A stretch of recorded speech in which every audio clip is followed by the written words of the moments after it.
श्रीजी तारा नामनी ध्वजाओं फरकावे दो हरि तारा नामनी हवेली बनावे दो श्रीजी तारा नामनी हवेली बनावे दो श्रीजी तारा नामनी ध्वजाओं फरकावे दो हरि तारा नामनी हवेली बनावे दो श्रीजी तारा नामनी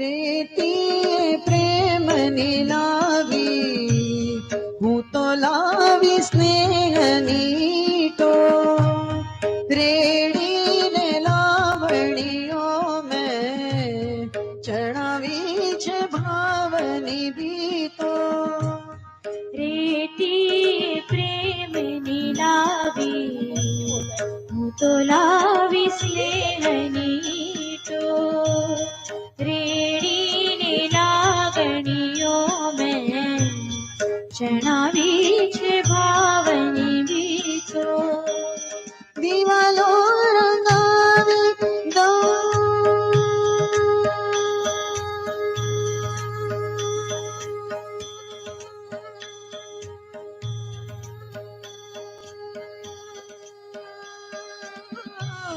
दीवालो रंगावे दो गोकुड़िया धामनी ध्वजाओं फरकावे दो हरि तारा नामनी हवेली बनावे दो श्रीजी तारा नामनी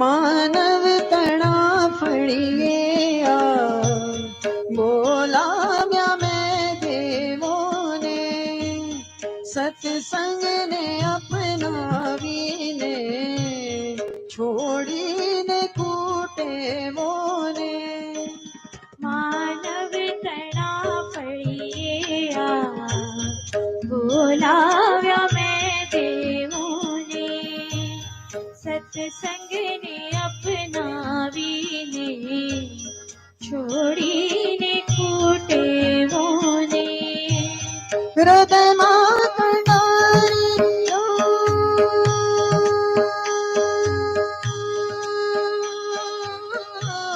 हृदय मातंडारी दो मूरत श्रीनाथनी ध्वजाओं फरकावे दो हरि तारा नामनी हवेली बनावे दो श्रीजी तारा नामनी हवेली बनावे दो श्रीजी तारा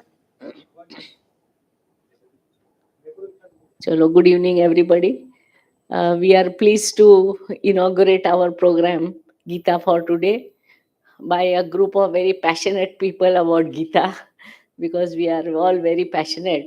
And we thought that we should present to you Gita in a very practical form that appeals to your mind as well as to your heart and to your hands, because you must take action once it has appealed to your mind and your heart, and there is some action which is actually converting the Gita principles into your life. I have been through this journey of learning the Gita I did almost 2 years course, and during the 2 year course, we were asked to identify what things will change after learning the Gita, and I listed 250 things, and it took me 4 years to really implement them. So it's a long journey, but I think if we are all conscious about it, then we can all achieve it. And I'm really thankful to Chetan Bhai, who took the initiative, and he said that yes, I am ready to do a program for chartered accountants by chartered accountants. And we have lot of institutes across the country who have decided to join online. So we are hoping that the online audience, maybe today, tomorrow, they can still watch it, see this unique experience, experiment, I would say, not experience, because it's experiment. And Chetan Bhai was very particular that you should say that it's a practical and in person kind of experience that I want to give to the people, which I'm sure is something that we are trying to translate to all of you. And not talking much, I'll hand over to Chetan Bhai. And Rajesh Bhai, તમારે બોલવું છે? આવો.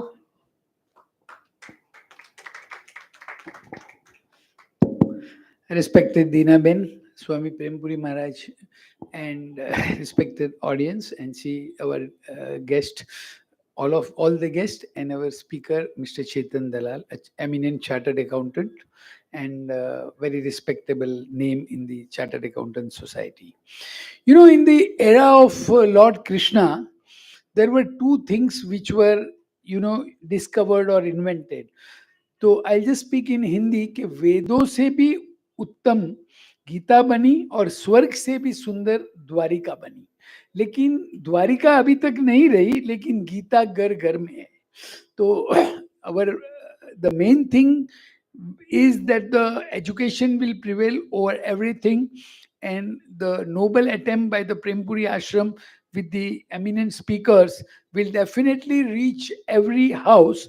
That is what Chetan Bhai said कि गीता ऐसी बने कि हर हर घर में वो गीत बन के रह जाए.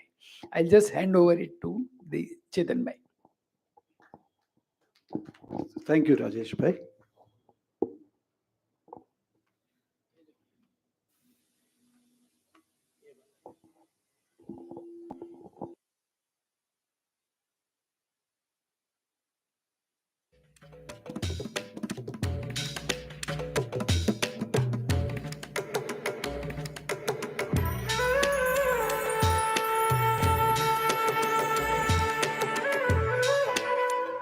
Welcome, friends.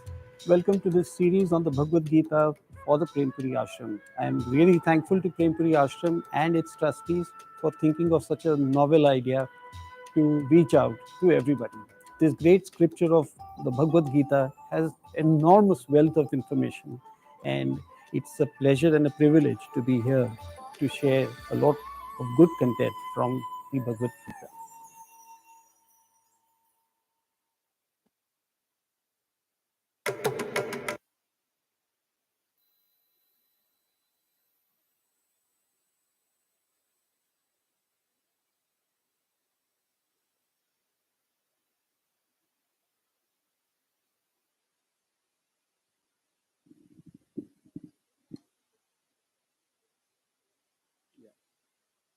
Yeah.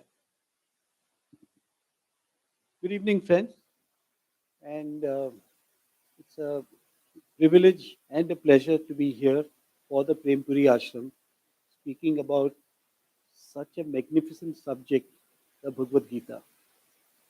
Thanks to the trustees, we are now launching this series, which will go on for about 6-7 months, where each and every chapter will be explained, and each and every chapter will be explained with the help of real life experiences and examples. For today's session, I am just going to bring in Bhagavad Gita to all of us to show its relevance in modern times, in the times that we are living in right now. That's why the title has been so aptly named, which is Gita for Today, because we are looking at today and we are going to see how the Bhagavad Gita can enormously help all of us. So I've divided my session into three parts. One is, of course, just to give an overview of what the Bhagavad Gita is all about, with the help of stories and with the help of anecdotes, which I think will show the relevance, accentuate their importance.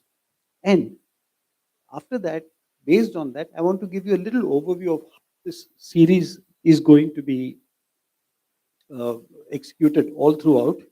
And I want to show you a personal case study. In fact, in most of these sessions, we are going to talk about actual examples as in this century, because though this epic is thousands of years old, its relevance today and its relevance in times to come will only be greater than what it was in those days.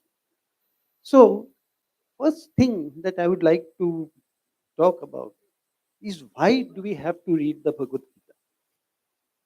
This question is a very important question. And I'll start off with a story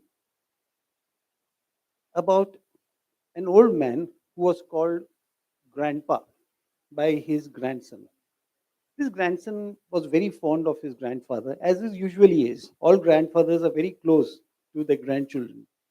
So, this son and the grandson, he saw that every day in the morning, the grandfather would open his Bhagavad Gita book and read it for about an hour or so. And he would do it unfailingly, month after month, year after year.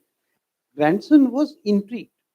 So one day, the grandson asked his grandpa, "Hey, Grandpa, tell me, you are reading the same book again and again and again. What is the big idea? Why are you doing it? Haven't you understood it in one time?" Grandpa was very moved by the question of his grandson. And he said, "I'll give you an answer not now, but before that, you perform a task for me." And that task was, he said, "Take this basket." It was a coal. So it was slightly blackened because of the coal that had been put into it for years together.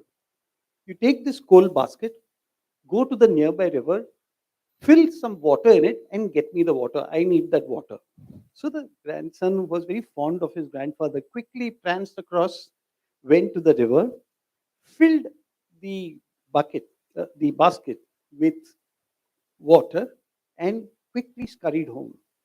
Now, as you know, baskets are always porous. So, by the time he came from the river to the grandfather's house, carrying that basket of water, all the water had drained away. So he was a very small little fellow. So he told the grandpa, "Grandpa, I had filled up this basket, but by the time I came, it all the water went out." So he said, "Doesn't matter. Do it again for me." So once again, he went to the river, filled that basket again with water, came running. This time he came running even faster to try and ensure that the water stayed. But unfortunately, by the time he reached back, water had all gone away. So he once again cried. He said, "Grandpa, I'm sorry, but this time also all the water drained away." He said, "Don't worry, go once again, and this time come as fast as you can." So this time the grandson went, he filled that with water and came really fast. But to his dismay, by the time he reached, the water had all gone away. So he says, "Grandpa, it's no use, this water going away." Then the grandpa said, "Don't worry, just have a look inside the basket." So the boy looked inside the basket, and for the first time, he realized that the basket was spotlessly clean. Originally, when the grandpa had given him that basket, it was full of black smudges because of the coal, the dirt, the dust which had settled down on it. And now the basket was completely clean. So the grandpa said, "You realize what you have done? You've not realized it. You feel that you're trying to get the water again and again, and the water is draining away. But the water is doing its task. The water is filling the basket from inside." Now, the same way, exactly as the grandfather explained to his grandson, we may read the Bhagavad Gita, either the same author several times, or we may read the of different authors at different times, or we may hear different speakers. Each one has this effect of cleansing your mind from inside and making you a better making you a person with much more lovable traits, and you will enjoy your life to the fullest. That is one of the primary reasons why we must read a scripture like the Bhagavad Gita. And before we start, let me also tell you, Bhagavad Gita transcends religions also. Do we mean to say that Bhagavad Gita should be read only by Hindus? No, it should be read by any human being, irrespective of his caste, creed, religion, whatever. It is not strictly a religion, it is something that helps you to lead a wonderful life. Now, I just want to show you a picture first. Just a minute.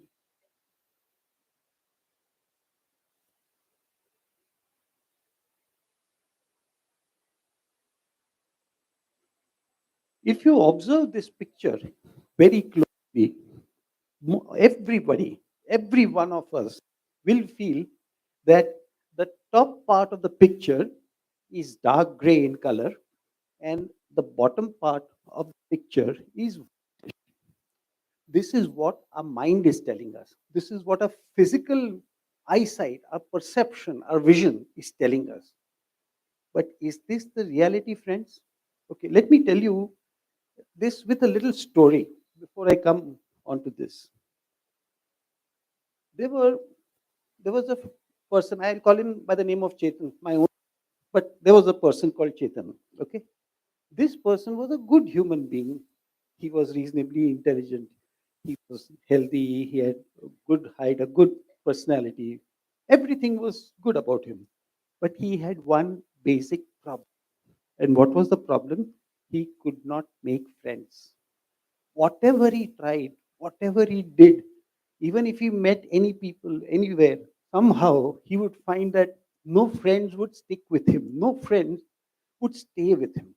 Some of us do face this problem. We sometimes feel that, yes, we don't have friends, we are alone in this world. That's exactly, that is all what even Arjun was feeling at that stage. This entire chapter 1, which we are going to talk about, is called the Arjun Vishad Yoga. Absolutely correct.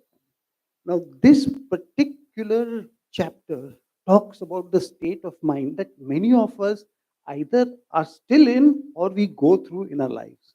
So, this person, Chetan, he was very sensitive. Can't I make friends? Why is it that I'm not able to make friends? And life went on in a very mediocre. And one day he was traveling by train to Baroda, and there are always other passengers inside the train. So he met with a person called Arun. So this Arun was a nice, good, jolly, humorous, witty, and a pleasant person. So when he saw that this Chetan was sitting next to him, he reached out and introduced himself, saying that he was Arun and who is Chetan. So Chetan introduced himself and said, "I am Chetan." After these initial pleasantries were completed, Chetan knew that now it is going to be like the days so far. Now he'll never speak to me again. I will feel lonely. I will be alone in my life. And I go, so he started just sitting like any other person and brooding over everything. Arun was a person who was a completely different kind of a person. He somehow felt that Chetan was not coming into good conversation with him, so he struck up a beautiful conversation with him. And by the time the train reached Surat and some other places, they were talking so much and forgot. He thought, he virtually felt as if this guy Arun was his childhood friend and that they were talking so well. He was so happy, and then he suddenly realized that now the next station, Baroda, was to come. It was just round the corner, and this Arun will go away, and once again, he will be alone in this life. So he started crying, and Arun asked him the reason. Okay, what happened? Why are you crying? So he said that so much enjoyed this little trip with you, and you became so friendly with me. Now I'm worried that once you go away, I'll once again have no friends. Arun was very moved. So first and foremost, he assured him, "I'm going to be your friend lifelong. But tell me, how come you don't have any friends?" So he says, "No, I never have any friends. Even if I try to talk to somebody or if I try to strike a friendship with somebody, somehow it doesn't last. And we all estrange ourselves and I'm left all alone. I'm very unfortunate in this way." Arun said, "Look, I'll tell you a story." So this Arun told Chetan a story, which I think we sometimes hear in many of these scriptures as well, but it's very relevant. He said that in some village in India, there was a, a very good orator, speaker, a Maharaj, as they call, or a person who was a kind of a jnani, and people who respected him and they thought that he was virtually God. He used to speak very well. He was a good motivational speaker, and people used to really look up to him. His name was Yogindarji. And whenever he went to any village to speak, people would flock in hundreds and thousands and lakhs just to listen to him. And all all people realize that, if you go to him, you can get any wish of yours fulfilled and that you can virtually meet God. That was the kind of respect that he enjoyed. So in that village, somewhere close by, there was a mithai wala, a kandoi. That's a name which is given to many of these mithai walas. So this kandoi was a very good, prosperous businessman, and somebody told him, "Ki Joginder Maharaj has come. Let's go and listen to him." So he was intrigued. He said, "Yes, I would like to listen to him, but business is business. I will not go and spend my time during business hours. I will do my work, but maybe what I'll do is I'll go and visit him at night." So he didn't come. He finished his day's business, then decided, "Let me go and visit the Joginder Maharaj." At night, when he went there, Joginder Maharaj, being a gentleman that he was, he spoke to him, he welcomed him, and he asked him this question: "How do I attain God? How do I meet God?" So Joginder Maharaj thought for a minute and then said, "Come some other time. I will give you a proper answer at that time. Right now, I'm not in a mood to give you the answer, but do come again." He very pleasantly stalled him off. Though this Kandoi didn't like it, he went. And he went again after a couple of days. This time also, the Maharaj received him very well and all that. So he once again popped the same question. "Okay, please tell me, how do I attain God?" So once again he said that, "I'm sorry, not today. You come after a couple of days." Again, he was a little disappointed, a little more disappointed than last time. But he said, "Okay." This thing happened for 3, 4 times, and he was really tired, and he felt that, no, this Joginder Maharaj must be a kind of a fraud. I don't think he has any answer for this. So he stopped going there. One fine evening, Joginder Maharaj came to his mithai shop, full of smiles, and met him nicely. He was overjoyed. This Kandoi was overjoyed. So this Kandoi said, "Welcome, welcome, sir. Come. This is my mithai shop. It is the best mithai shop in town. And since you have come, I'm going to give you the best possible mithai from my shop." So he said, "Yes, definitely, I'll have it." So he went inside and got some excellent mithai. And he was about to give him in a plate. And Yoginder Maharaj said, "Not in your plate. I will take it because it is my practice that whatever I take in my plate." He said, "Okay, sir, no problem." So Joginder Maharaj took out his plate and offered it in front of this Kandoi. And the Kandoi was about to put the mithai on that. And he suddenly saw that the plate was soiled, it was dirty, it was smudged. And he said, "Maharaj, I can't give you the mithai in this." He said, "Why?" "No, no, it is not clean. And I don't like my mithai to be put in that. And you will not get the taste. You'll not be able to get the flavor of this mithai." So Joginder Maharaj said, "The same thing is with you. You expect God to come to you because you want him to. It doesn't happen that way. Your mind is not Shuddh. Your mind is still full of things like doubt, shanka, jealousy, uh, anger, hatred. All these are what they call murder. Murder means dirt in your mind. You will be able to meet God very fast if you are able to remove this. Just as you can't give me mithai in this plate, God won't come to you till such time that your mind is like that." So the Kandoi it had a very deep impact on him. But he said, "How? How do I get rid of this?" Bhagavad Gita, that Yoginder Maharaj said, constant reading of the Bhagavad Gita. Read it. Read even one slok in a day. Give 5 minutes. Give whatever time you can. Try to go where there is a Bhagavad Gita lecture. Try to talk, discuss about Bhagavad Gita. Your mind, just as that basket which I talked about a little while ago, started getting cleaner and cleaner, in the same way, your mind also will get cleaner and cleaner, and you will find that God Himself will walk into your mind one day. That Kandoi was very impressed. So this Arun, he said, told his friend Chetan, It's exactly in the same way. You feel that all friends should come and make friendship with you. You must realize that there may be something lacking in you. I don't know you, I've just met you today. But you ask yourself, is there any of this murder that we talked about? So then this Chetan started thinking. He said, yes, I get upset very easily. Even though I may not get angry, I will I don't talk to a person because he said something or he did something, or sometimes I feel jealous, or sometimes I have an ego about something and say, okay, if he has not called me, why should I call him? I may have these kind of things. So Arun says, you are the fastest student I've ever had. You have diagnosed yourself perfectly. Get rid of all these negative emotions, murder. And friends, I can assure you, as did this Chetan, that when he started, it's not easy, it doesn't come overnight. But once you start doing this process of cleaning your mind, the whole world around you changes. The world changes from a black world to a beautiful, colorful, enjoyable world.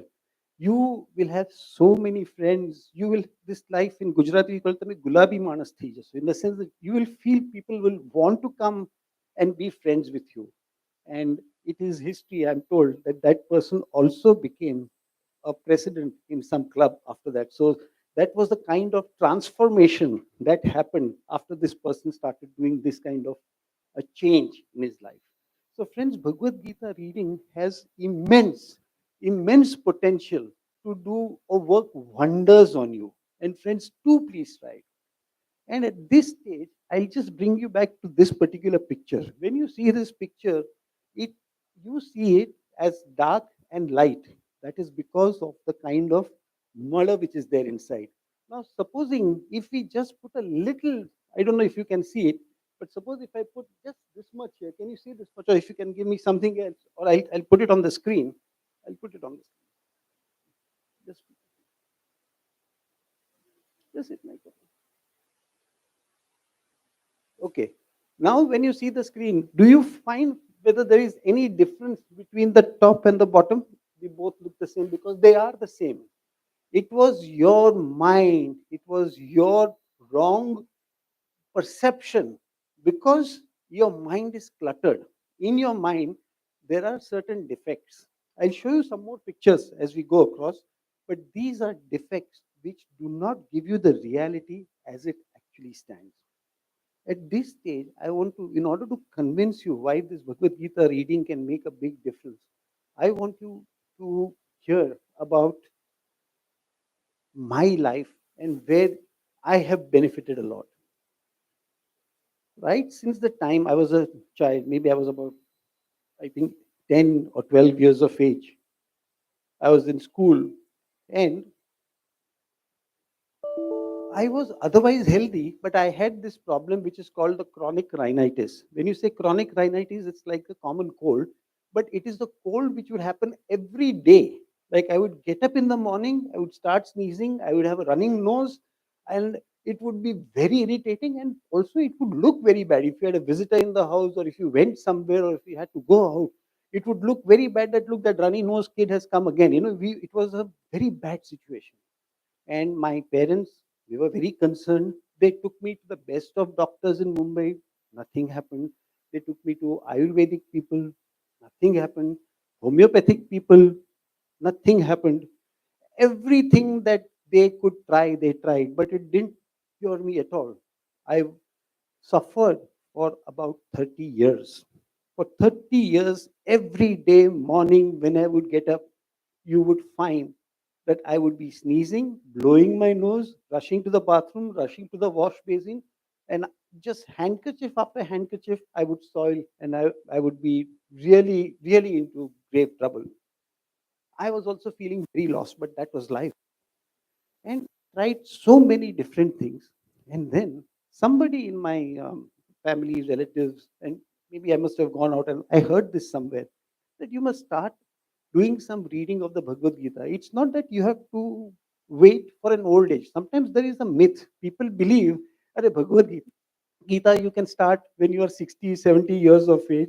Then that is the time that you should read it. But that's not the case. Actually, the Bhagavad Gita, if you ask my opinion, should start even from the school days. It is a sad truth that in our schools today, Bhagavad Gita is not taught. People don't even probably know of its existence, let alone being able to understand what it is about.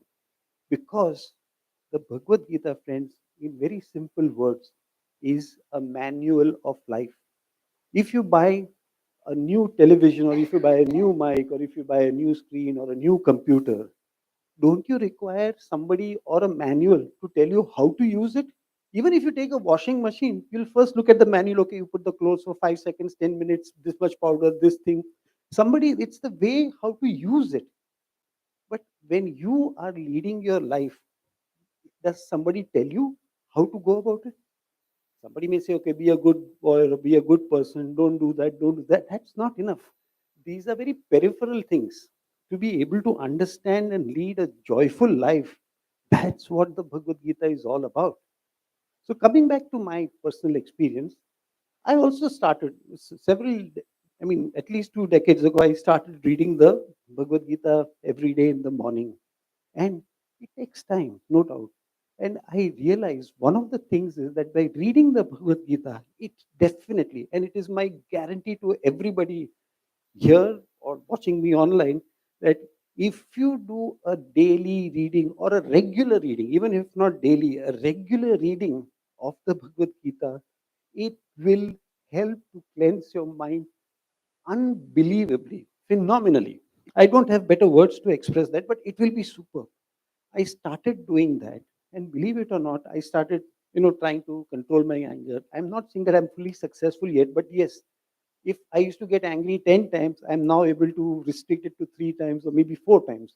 I, I do get hurt if somebody doesn't treat me well, but now I don't allow that to affect me inside. I take it as if it's a prasad of God. Even that is one way of thinking. You can think of it that way. If somebody gets upset or angry with me, I patiently listen. I have now started not reacting but responding. That is one of the key things in today's world as well. All these little things, when I started doing, friends, you see me here right now. My wife is also here. She'll also tell you that she has seen me suffer in these colds for years together. But today, in the last 10 years or so, I get a cold, but that is once in 6 months, 8 months, which is something which is inevitable. But I am cured of that chronic rhinitis. And I would place this squarely and definitely on the fact that I have tried. I'm not saying I'm a good person yet. Please, I'm not, in no way am I saying that I'm a very good person. I'm saying I'm slightly better than what I was in those days, and it has benefited me. And in becoming better, friends, it is the Bhagavad Gita which has made a phenomenal difference. Every day in the morning, even today, friends, when I get up, I try to read a 4 to 5 slokas in any chapter that I am on. I try to watch some television shows certain good speakers speaking in this, and it gives me a kind of pleasure, and it makes my day a little better. So friends, I really urge you, forget me as a speaker. You go to any pravachan, you go and read any book, anything related to the Bhagavad Gita, and I will feel fulfilled that yes, you have tried that, and I'm sure it will contribute a lot towards making this a better person. So, friends, this is one very important thing that I would like to say. Now, let me show you some other visual tests just for you to get an idea in this. You see, our mind can play so many tricks.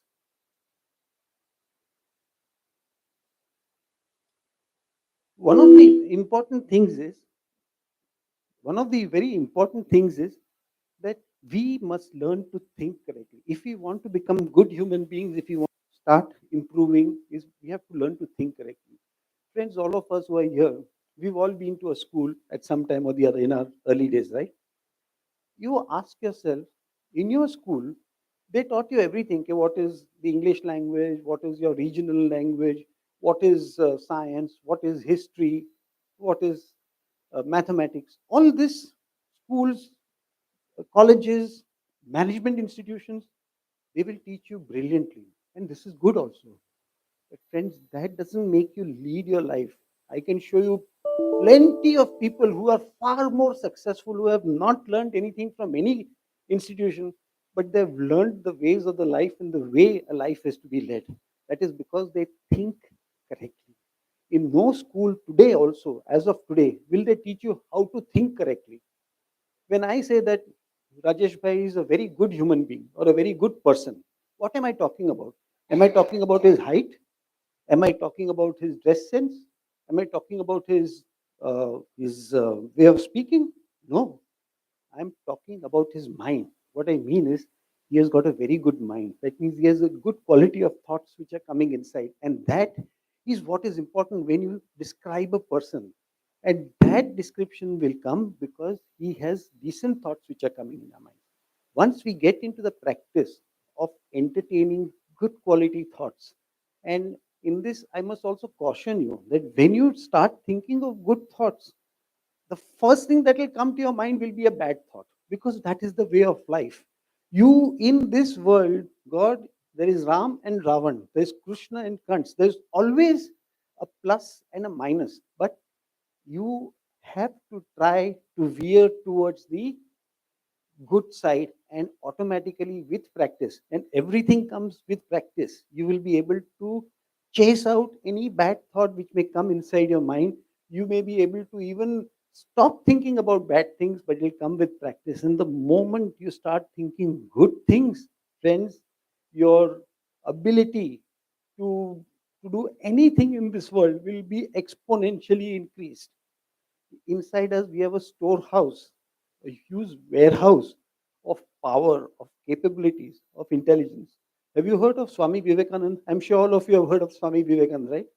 It seems that the Swami Vivekananda used to go to a library and read books of all kinds. He was a very voracious reader, and he would take books which would be more than 500,000, 2,000 pages from the library and return them within a very short time. So one day the librarian got suspicious. He's saying, "Are you genuinely taking these books to read, or are you taking it as a paperweight, or are you just taking it to show some 10 people across that you are reading this book?" Swami Vivekananda said that, "No, no, I'm reading this book very sincerely, and you can ask me any question that you want." So the librarian said, "Okay, I'll test you." So he, taking one of the books that he had just returned, he opened a couple of pages and he asked him to say what he understood about it. Not only was Swami Vivekananda able to say exactly what he had understood, he was able to reproduce verbatim what was stated in that chapter on that page. That is because he was using his inner power. He is no different, or was no difference from what you and I are, but we choose not to do it. We feel, "Arey, itna thick book hai, kaun padega, theek hai." Because we don't have that passion, that interest to read it. If you feel you want to do something, climbing Mount Everest is a cinch. You'll be able to do it very, very easily. This is something which also, when you read, constantly read the Bhagavad Gita, you will start getting this feeling as well, and it is extremely, extremely important. Now, when we start thinking correctly, at that time, when you start thinking correctly, the world around you also changes. The world around you also will start looking at you with a different eyes. Let me go to another example. What can the Bhagavad Gita actually do?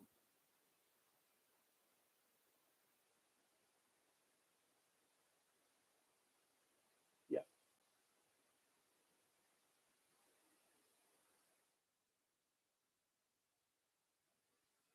Now, everybody can see this picture on the screen. Now, let me ask somebody, what do you think this picture, which way are the lines slanting, upwards or downwards? Some upward, some downward. If I look constant, the upper, they are the same. And if I look in a different way, they are slanting. Okay, let me make this very clear by what Rajesh Bhai and Sunita Ben has been saying.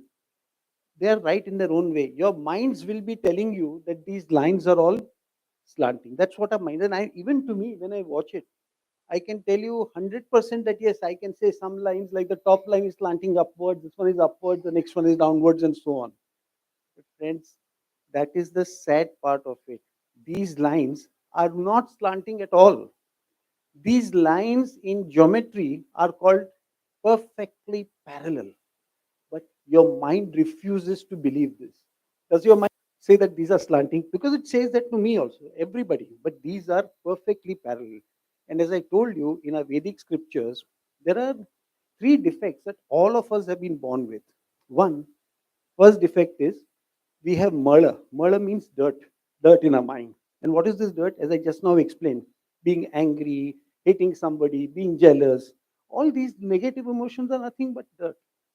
If you remove that black color, these black emotions, your ability to see clearly will be very different. So this is the first defect. The second defect is turbulence. We have a lot of turbulence in our mind. And in one nice discourse, I heard a very nice example how this was proved. They say if you take a bucket of water outside in the sunlight, and if you see the reflection of the sun in that, if the water has mud or dirt, you won't be able to see the reflection, correct? If it is dirty. So mud. Or if the water is constantly moving, if the water is turbulent, even then you won't be able to see the reflection very clearly. That is because of the third defect. What we have is a veil of ignorance on our minds. Because of this ignorance, the reality escapes. So the moment you remove the murder, the whole situation becomes very good. Like, see, in this particular case, if I remove the black color, you will now see that the lines are perfectly parallel. Can you see that? The lines are perfectly parallel. But if you put the, just click it again, please. If you bring back the color, you will see that again the lines are sloping. So this is what happens to our mind. Our mind is so turbulent, our mind is so full of these negative emotions where you say, that guy did this much to me. So, it completely clouds your judgment. If some difficulty comes to your place, suppose you get a sickness or something, all your mind is entirely on that. You take that as a gift of God. You just say, okay, if God wishes, so be it. God, I'm happy that you've given this. It will soon go away, and you will prosper. You will do better in some other way, which you will surprise yourself as well. So this, friends, is very important, is to remove these black spots. And that's where, friends, I urge you once again, that is why a reading of the Bhagavad Gita is phenomenally useful.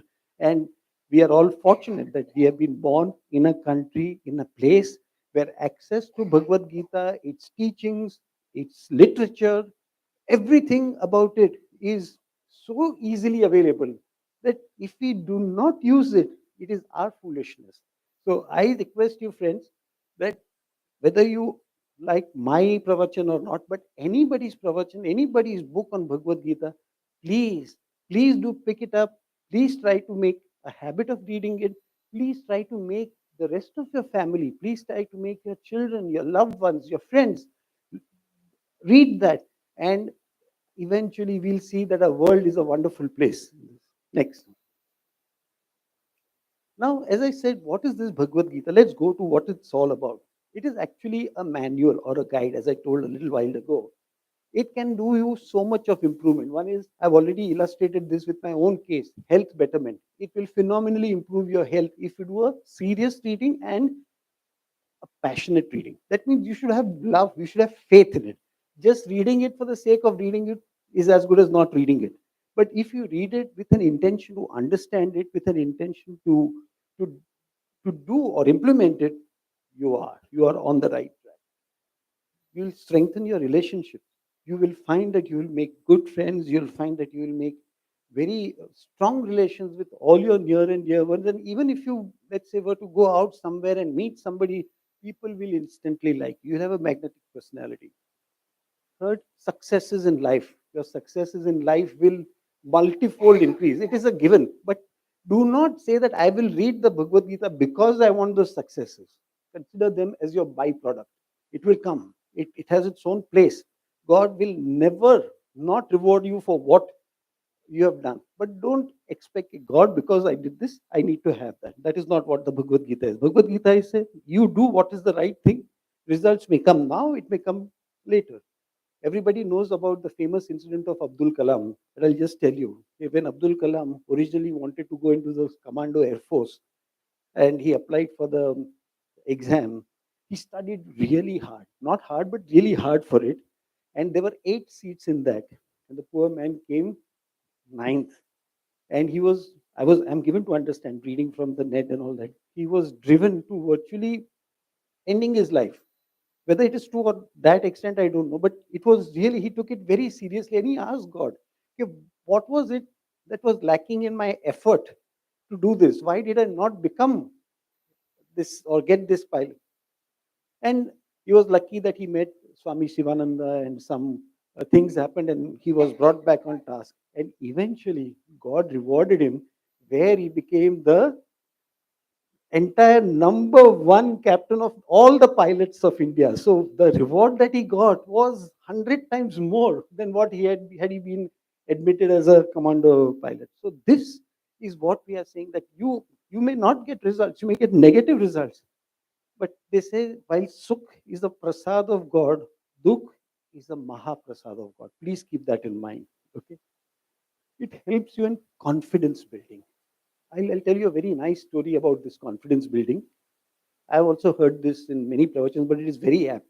You see, there was this Niagara Falls, some falls like that in the north of USA, which had a very big divide between the two lands near the fall. On that, there was a tightrope. Have you people heard of a tightrope? It's a person who walks with a stick and he makes a remarkable feat of balancing himself on that and walking across on the other side. So there was this show going on. So one person was walking on the tightrope with the stick, and very brilliantly he crossed the waterfall and went on the other side. And all the people who were watching clapped and cheered him, and they said, "This is fantastic." So then he said, "I want to do something a little more difficult than this. Do you think I should try?" So people said, "Yes, yes, we are sure you can do it." So this time what he said was, "I will go on a cycle." So he took a cycle and he balanced himself with a stick, and very slowly but surely he went across and crossed the falls. And the people were jubilant. They were so impressed and they started clapping and all that. Then he said, "Okay, now I want to do something more. I want to go again, this time on the cycle, but with a back seat, with somebody else on my back seat. Do you think I can do it?" People were so confident. They said, "You by all means do it. We are confident that if you could do these 2 feats, you will be able to do it 100%. Then he asked the question, "Who from you will come and do this with me?" A very simple and straightforward question. Pin drop silence. Nobody was willing to look at him also. "Come on, are you confident that we can do it?" Somewhere some people said yes. "Then why are you worried? You come on my back seat. You have to do nothing. You have to just sit and relax." No one dared to come. Friends, this is the problem with God also. We all know, nahi, mane Bhagwan par pure puro vishwas hai. But then, even if you get bankrupt, you should say the same words at that time. You shouldn't curse God at that time. What has this? You have not done this. You have not done that. That is wrong. You should say, "Abhi any ek leela hai." This is also his way of giving us some kind of difficulties and challenges in life. And friends, frankly speaking, if there were no challenges in life, life would not be worth living, would not be enjoyable. If everything went very smoothly, what is life about? Nothing. Any person knows that if you play a video game, you can play at the base level where you'll be able to get full marks in that. But people want to go higher because then there is a difficulty level 1, difficulty level 2, difficulty level 3, because you want that. And that, friends, is what God gives you. Sometimes people feel, Yudhishthir went and told Bhishma when was on his deathbed, "Yeah, Bhishma ji, we have done nothing wrong. We've tried to follow Dharma. We have done everything that was right. Then why is it that we had to go to the forest? Why is it that we had this Draupadi's problem? Why is it that we had to undergo so much of war, bloodshed, and all that? We never wanted it. Why is it that God is punishing us?" That's the time Bhishma said, "Hey, this is the way God makes you stronger. See, in case of an iron, you have to actually smelt it, no? You have to put it into heat, furnaces and all that. Then only the iron becomes, or the gold becomes strong." In the same way, if you become more strong by facing challenges in life, by facing difficulties, only then you will come out a stronger person. Otherwise, you will be under a protective umbrella, you will fail. In fact, in one of the other books which some management gurus have written, there is this very famous anecdote about a butterfly. You see, a butterfly is born out of a cocoon. So everybody knows what is a cocoon. No? It's a shell. So the baby comes out from the shell. So one teacher in the chemistry class or zoology class was teaching some students about how a butterfly was coming to life. So this poor thing, this little caterpillar, as they call it, was trying its best to break open that cocoon. But being a baby, it was not able to break it very easily, and it was taking a long time.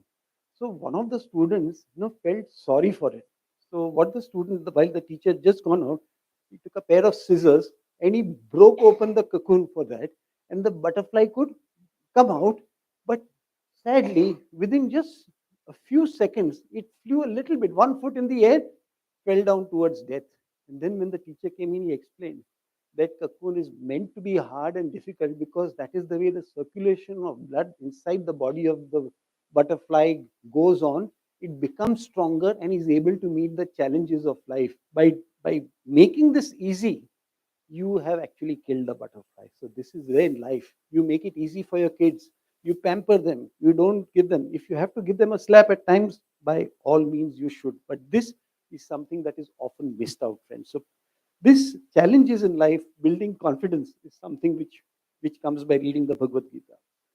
And above all, what is important? Why are we all here? Are we here just to enjoy our lives, have 2, 3 meals a day, go out, have a drink, have food, enjoy? Is that all that life is about? No. Life is about doing something good, doing something that gives you a sense of fulfillment, doing something that gives you a sense of satisfaction. And that is also what Bhagavad Gita does. So Bhagavad Gita is a manual which is, I would say, probably the best manual. Gandhiji also, he's made a remark somewhere in his books, in his memoirs, that whenever he had any problem or he had something, he would just go and open up any page of the Bhagavad Gita and he would find a solution there. That is the power of this book. A great man like Mahatma Gandhi also saying that he was dependent on it. Next. Now, this is the structure of the Bhagavad Gita for those who are interested. It has totally 700 slokas, out of which Krishna, Lord Krishna, who's the person who's reciting it. By the way, you know why it is called the Bhagavad Gita? Because it is a Geet, it is a song. It is not a pravachan. Bhagavad Gita was recited by Lord Krishna. So the maximum number of verses are sung by Krishna. Arjun has about 84. Sanjay has 41 and Dhritarashtra has the first verse because that is a symbolic way of saying he was the cause, the root cause, the culprit due to which this whole war actually happened. Duryodhana is in front of us, but if you really look at it, he was uncontrolled son of Dhritarashtra. And though Dhritarashtra kept on opposing him very meekly, in reality it is believed that he actually encouraged him because he wanted him to become the ruler. So this is the structure of the Bhagavad Gita. And who are the people who heard the Bhagavad Gita? I'm sure you all know, but just for this thing, the Arjun, of course, to whom this Bhagavad Gita was actually recited, was the one who heard it. Sanjay, because he was given that distant vision by Vedvyas, so he heard it. Dhritarashtra heard it from Sanjay. And of course, it is said that Hanumanji, who was on the flag of the Bhagavad Gita, he also has heard it. So these are the people who have heard it, but each one has a different role. Arjun is the aggrieved. He is the person who is completely despondent. He is at the he's completely dismayed. He doesn't know what to do, how to do. And that role of Arjun is completely different, which many of us go through, or rather, I would say all of us go through at some time. While the others have their own roles. One is to spread the message, one is the root cause, the culprit for all this despondency that happens, and one is God Himself. So these are the various people who are connected with the Bhagavad Gita. Now, this, I don't know how many of you know, and again, I've picked up these ages from the net. They may not be correct, but in essence, they will tell you this is what the Bhagavad Gita war was about. You know, when Bhishma was the commander in chief of the Kaurava army, he was more than definitely 150 years, but day before yesterday, I heard somebody say it was 186 years. But can you imagine the age? At that age, he was the commander in chief, and nobody could kill him. It is really a mark of amazement, which we can't say. Yudhishthir himself was close to 83, Duryodhana about the same, 83 and so. Arjun was 72, and Krishna was maybe a few years elder. No, so in context of the current times, this was a war of all old people, isn't it? But in those days, probably these people would have fought with more vigor, with more energy than people in the 20s or 30s today. This is what I feel. But this is important for us to know. Why I'm saying it is important. So you can imagine their mental state. They were all intelligent people. They were all wise people. They were all experienced people. So when they went into war, strategizing, doing everything in a manner that was well calculated, they were capable. And again, if you do a lot of research on the Mahabharata, it is believed that even nuclear powers were there in those days. You know, you heard of the characters like Ghatotkacha. Ghatotkacha, they say, was actually a giant robot who was there in those days who could do anything. Then there was the Brahmastra. You heard of that? This is nothing less than a nuclear bolt or a nuclear attack. There are, in fact, a lot of theories, a lot of schools of thought who say that those days the war that happened was far, far more uh, uh, difficult and far more, what shall I say, aggressive and much more bloodshed than any of the wars that we've seen or heard of in this. So that itself can tell and speak volumes about what the Mahabharata was, and the Gita at the center of this whole thing, where a message of peace, good thinking, good life, and good behavior is being explained. Now, just to explain very briefly, we'll start with the main chapter tomorrow, but this is what the Arjun Vishad Yoga talks about. The first and second sloks relate more to Dhritarashtra and Sanjay. Dhritarashtra asking about his sons as compared to Kaurava's sons. The sloks 3 to 11, no, this is very interesting. This is between Dronacharya and Duryodhana. Duryodhana is actually explaining what are the different strengths of the army chiefs, who are the people who have come, basically coming out of a sense of insecurity at his end. Then between 12 and 14, this is, many people don't realize it, but this is a very important part of chapter 1, which is on the conch cells, after Shankh, what you call the Shankh. The Shankh has tremendous importance.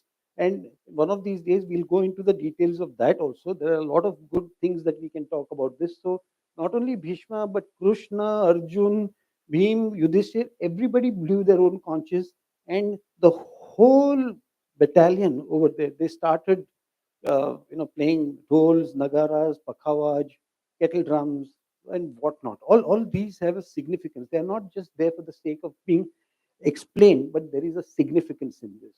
And from sloka 15 onwards is the whole essence of this chapter, which talks about Arjun's, uh, dismay about all that is happening.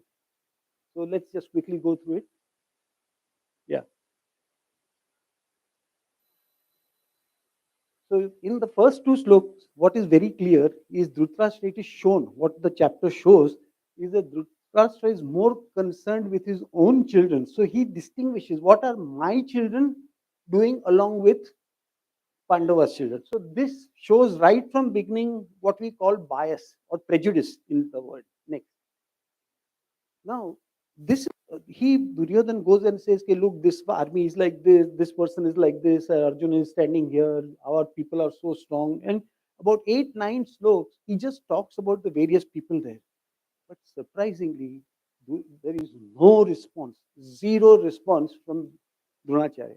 It's very simple. The reason is that Dronacharya was fighting the war, as was Bhishma or Karna, against their wishes. They were not keen. They were, and if at all they wanted to fight the war, they would have much rather preferred to go on the other side. But he could not say or support Duryodhan, but the way he could show his anger or his frustration inside is by not responding at all. Not many people realize this, but this is a fact. This is something that is coming out very clearly. Then the conch shells, I'll talk about this. In the entire chapter, nowhere does it come out that Arjun's part of the army were petrified or were scared because of all this halabulu. But there is a specific mention that when all these kettle drums, pakhawaj, and all these things started, at that time, it tore through the hearts of the petrified toros. So a person who is guilty, when things start hotting up, there is a marked difference in the body language, in the way people behave, those who are actually guilty and those who are on the right side. Everybody will be scared, but there is an added touch which comes out and which is explained here. And then, of course, all these sloks afterwards show Arjun's despondency, dismay, and because of that, they've actually also explained that his body becomes weak, he loses his sense of balance, and towards the end, his bow drops and he's not willing to fight. And here one of the most key important things is when Arjun was standing in his army, in his side, he saw the other side as enemies. But when he told Krishna, take me to the center between the two armies, no, then his viewpoint changed. And he saw his uncle, he saw his grandfather, he saw his teacher, he saw his relatives, he saw his friends. Whole vision was different. And that is there in our life today also, that when you have an argument with two people, you always are always looking at your side. If I'm having an argument with Rajesh Bhai, I will say Rajesh Bhai is like this is wrong and all that. But when you start looking at this from an independent position and you're looking at yourself along, then sometimes you may be able to see the correct thing. I think Rajesh Bhai may be right, I could be wrong. This is the essence of the first chapter. You should learn to look independently, neutrally also. So this is the overall essence, and I've got a much better speaker coming tomorrow. We'll talk about that as well. Next, next, next, next. Now in this series, next, we have many good eminent speakers. I'm sure those who are online will also be very happy to hear this. There is CA Bhagirath Merchant who is coming tomorrow. He is also a very senior person. He must be at least 10 years or 12 years senior to me. He is a chartered accountant. He was the former president of Bombay Stock Exchange, and of course, a very deep reading of the Bhagavad Gita. So he's going to come and give his views on chapter 1. Then there are two other CAs. One is Jay Chhera, who is the council member of the Institute of Chartered Accountants. He's very knowledgeable and very much into Bhagavad Gita. His commentary on the Bhagavad Gita is also wonderful. I've heard it, and I think everybody here will also like that. Nilesh Suchak, another brilliant chartered accountant, who's also going to talk about some chapters. There is Himanshu Bhatt, who has written several books on different Vedic Shastras, scriptures, who's also a musician on his own. He he's also going to be one of the speakers. And during the course of these next few months, we are going to find more and more good speakers or people with experience, people with knowledge, people who can really talk about the Bhagavad Gita, who will be coming over here. Next. The structure of the series is something like this, friends. First is we will have all real life case studies. There are many series even available, whether online or on platforms, where people will go slok by slok and give you a literal translation with some commentary. That is a very good way, and in its own way, it's fantastic. But I think the time has come now where we want more people who are younger, people who don't know much about the Bhagavad Gita, why it is relevant and what way it is relevant. So that is why there will be in each chapter, when we are taking up each chapter in about 3 or 4 days each month, one session will be on real life case studies where we'll be talking about how these cases, these things which have happened, and how Bhagavad Gita has lifted that person from out of the difficulties that he has faced. And there will be one detailed explanation about the chapter by some eminent speaker. So there will be 1 or 2 days for that. And in certain chapters, I'm going to bring in a new feature that is bringing science and Bhagavad Gita together. It is a myth. It is believed, okay, if you're a Bhagavad Gita reader, you can't be an astronaut, you can't be into physics or chemistry, because they don't go eye to eye, they don't match with each other. But believe it or not, Frank, they actually at some stage they marry, they have the same things, like what is called divinity in Bhagavad Gita or in scriptures is infinity in mathematics. It's the same thing. Nobody has seen infinity, nobody has seen divinity, but it's the same thing. There are so many things in our olden scriptures that you will be surprised that those people were scholars and saints. The two S's they had, and they were able to do and predict things about science, about various things about earth, about religion also, and put both of them together in a manner which you will believe. So that is why we'll have certain sessions where we'll discuss science, technology with teachings in the Bhagavad Gita to make us realize how convincing the Bhagavad Gita is to be able to really move forward in life. And as far as possible, whenever we can, we will also keep some audiovisual films just to try and keep some life and some entertainment value in it. So I'm going to show you one case which I'll screen just now. It's about a real, genuine experience in my life. And I feel that it was Bhagavad Gita who helped me to come out of it. So I'll just put it on.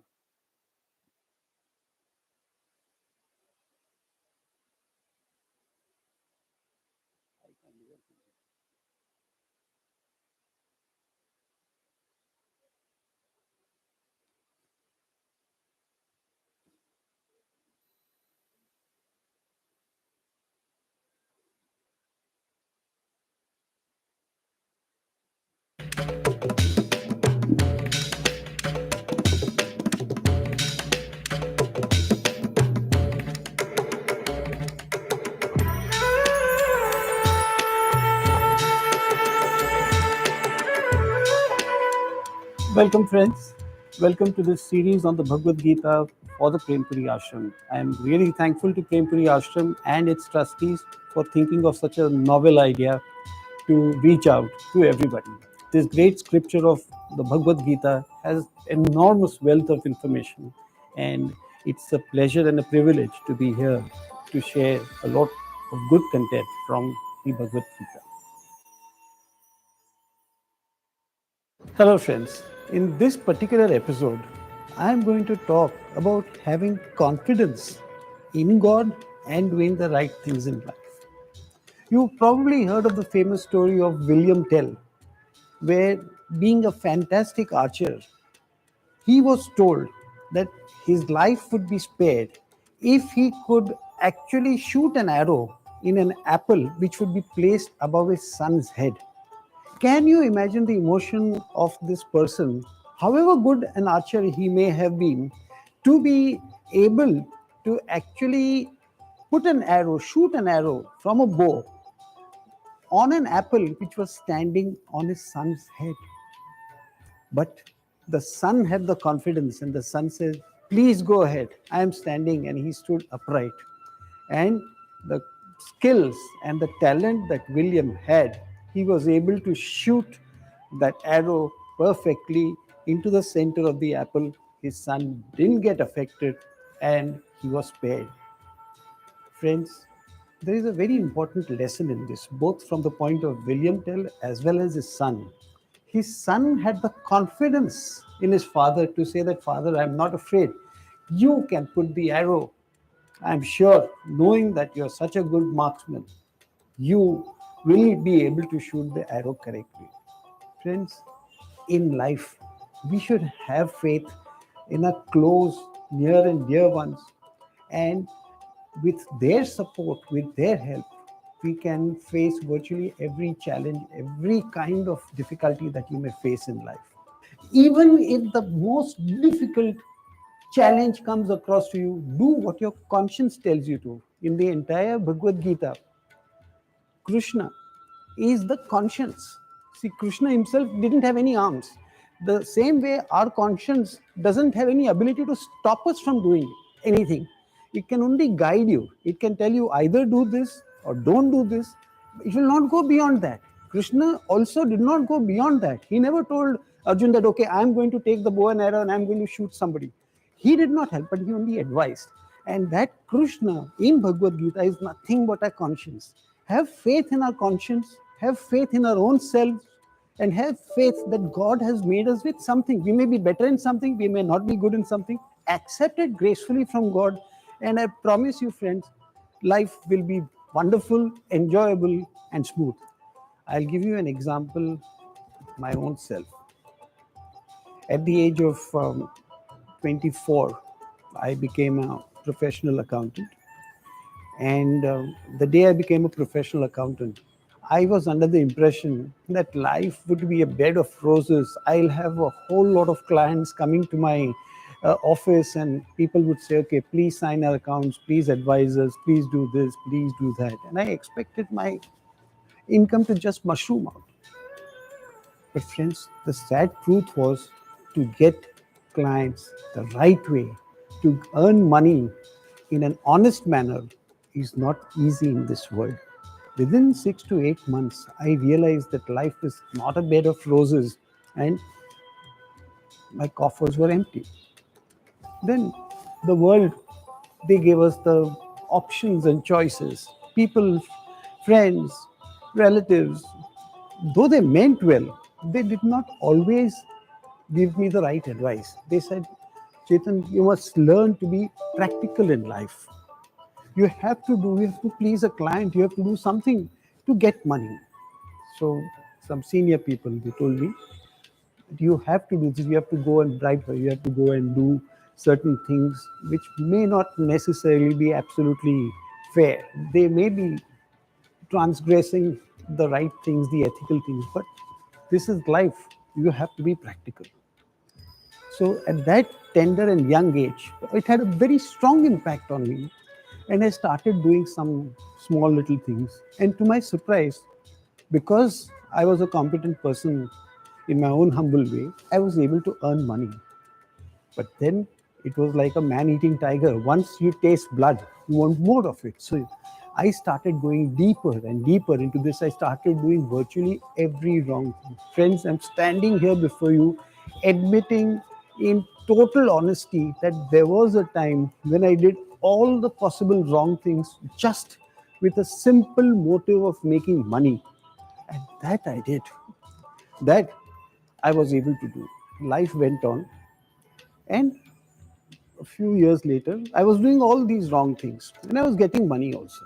When my family, my wife, my mother, all of these people were we are a very closely knit family.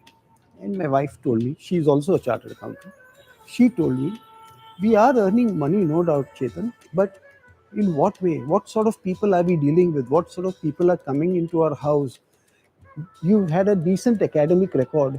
Is it worth doing all this? Is it worth doing all these wrongful things? We have the fear of other authorities. Why should we live in that way? Why can't we live in a more honest and upright way? Friends, what was the answer I gave? I said, well, if you want all these luxuries, if you want all the cars, you want all money to spend and all that, we don't have a choice. We have to do. That's the place where the situation where the son tells William, okay, please go ahead. I have the confidence. Go ahead and shoot. I was told the same thing by my family, that we will stick by you. We will try to see whatever we can do, even with limited income. But let's not do this. Let's do something that is possible and right. And something by which what my wife told me gave me a little bit of confidence in life. I said that, okay, as from today, we will cut out anything that is unlawful, incorrect, sinful, or something that our conscience doesn't permit us to do. And friends, it's easier said than done. We started in earnest, and within a few days, the first instance came where the director of a very big company, in fact, one of the largest clients of mine at that point in time, they came to me and they said that, look, now Chetan, it is the year end, we need to do these adjustments, so please help us out, and of course you'll get a big sum out of it. So though it was going to be a big loss to me, I told the director, sir, I'm sorry, I have stopped doing all this, please forgive me, I won't be able to do that. The director was a little taken aback, but he was not very surprised. He must have thought that this is just one of those things, and that within a couple of days Chetan will come around. So he said, okay, and he just laughed it off. After 3-4 days, he called me again. And this time his tone was very firm. He said, Chetan, we need to do it. Now let's do it. We'll talk about your giving up next year, in the next financial year. That was the first time in my life, friends, and I'm speaking before you in all honesty, I took the right decision in life. There was a big lump in my throat because I knew it was a big sum of money which was going to go away, which I was going to lose. And also, I was concerned that there could be other consequences of refusing to help him.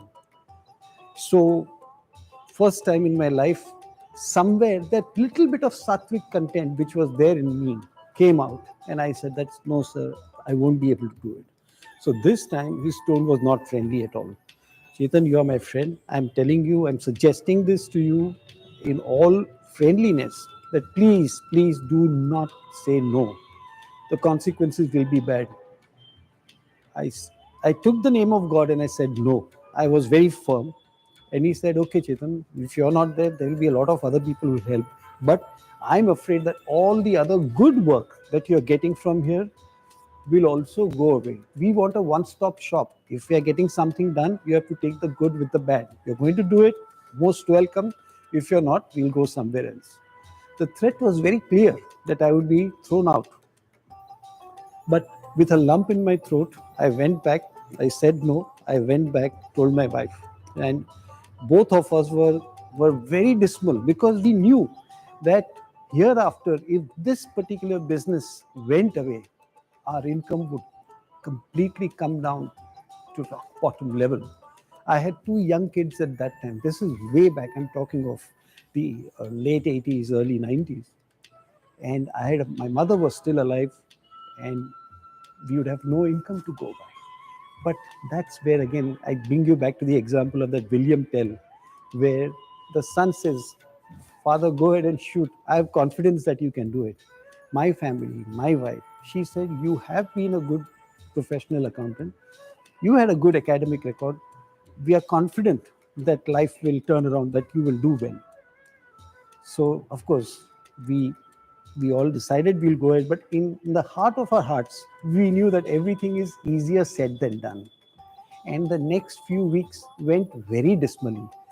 I even got a formal notice from the company concerned that please complete your last quarter's audit because we are going to now go to some other professional accountant. We are not going to be able to use your services hereafter.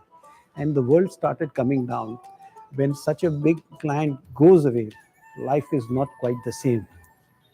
But still, because my family supported me and because I was going on the right path, our confidence in God remained unaffected. We still had confidence that somewhere we'll come out, though, of course, it was completely dark even at the end of the tunnel. But that's the thing, friends. The Gita says that God always takes care of those who are devotees. Whatever sins you may have committed in the past, it does not matter. As long as you come with devotion and come back to God, life will somehow come back to you. Life is a circle. You'll get something good out of it. After a few weeks, something happened that never had happened to me prior to that. As I told you, I had to complete my last quarter's work, whatever was pending with the client. And in that work, because now I couldn't afford big fees, I had taken a complete set of beginners, some very fresh people who had been doing that work. And friends, somewhere out of some divine help, they found some kind of an error, a kind of a double payment or a mistaken payment made, which led to a very big loss of almost, in those days, 5 lakhs or so worth of their money. And my assistants were able to find this. They brought this to the notice of the CFO. The CFO was surprised. He asked them to dig out more evidence. And within a short time, they spoke to the concerned person to whom that money had been paid extra. A proper confrontation was done where all the evidence was showed to him and the money came back to the company. The first time in history that the CFO, the directors, when they came to know of this, they realized that Chetan was not merely a person who did these fixing kind of things, where he was good for these kind of adjustments and all that, that there was some genuine thing about his good work. And they reported this. It was a foreign company. They reported this to their foreign group holders as well. So goodness in them that they said that we cannot reward his good work by asking him to leave. So the good work that was done by me enabled me to continue for one more year. They said, we are renewing the contract with you for one more year. You've done some good work.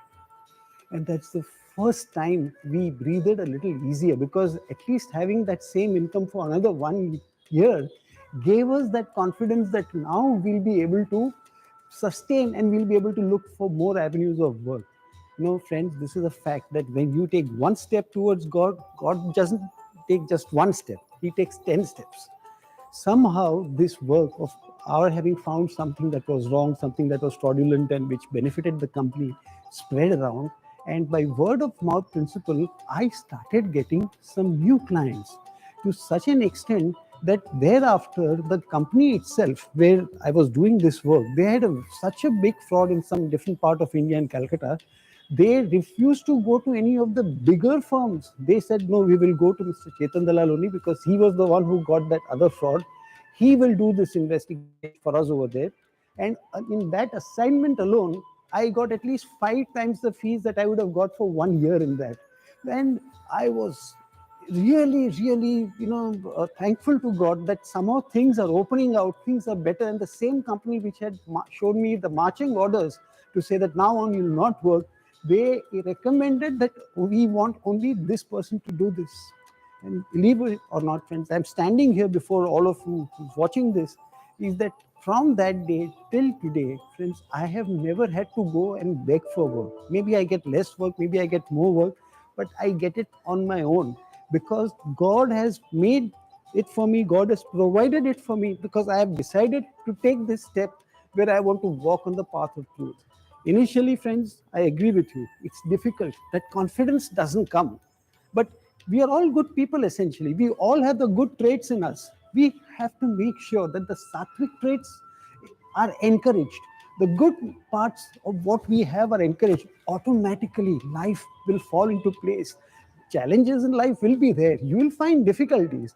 But at the end of it, I assure you, friends, if you consider me as an example, even if the most difficult challenge comes across to you, do what your conscience tells you to. In the entire Bhagavad Gita, Krishna is the conscience. See, Krishna himself didn't have any arms. The same way our conscience doesn't have any ability to stop us from doing anything. It can only guide you. It can tell you either do this or don't do this. It will not go beyond that. Krishna also did not go beyond that. He never told Arjun that, okay, I'm going to take the bow and arrow and I'm going to shoot somebody. He did not help, but he only advised. And that Krishna in Bhagavad Gita is nothing but a conscience. Have faith in our conscience, have faith in our own selves, and have faith that God has made us with something. We may be better in something, we may not be good in something. Accept it gracefully from God. And I promise you, friends, life will be wonderful, enjoyable, and smooth. Thank you very much.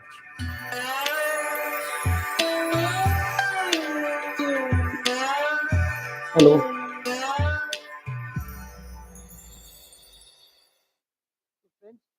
Hello. So, this is the reality. If we want to really enjoy our lives, if we want to really get the maximum out of it, if we want to have good, strong relationships, if we want to have successes, I can't think of anything better than the Bhagavad Gita. The Bhagavad Gita will help you every step of the way, will help you in teaching you every small little thing. There is so much of minute detail in 700 verses that any person, even if he is the best of academician, in a lifetime will never be able to understand the true import of Bhagavad Gita. But then, whatever you understand can only help you make your life very well. So, friends, let's take this opportunity to start reading the Bhagavad Gita, start applying it, and make this a better place and a better world to live in. Thank you. Thank you very much.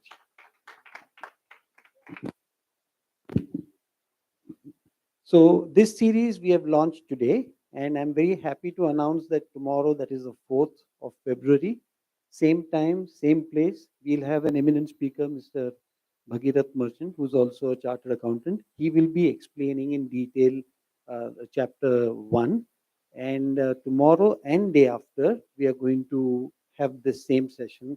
Please do come. Please do try to implement what is recommended, what is explained, and feel free to ask questions also.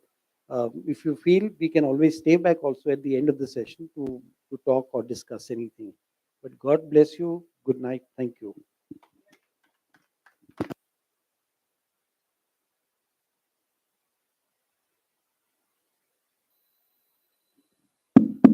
Friends, we are really thankful to Chetan Bhai and all of you who have joined. And online, there is a very big groups which are joining us. But tomorrow, you please spread by word of mouth or anything to various people, and I think they will have more crowd. Thank you.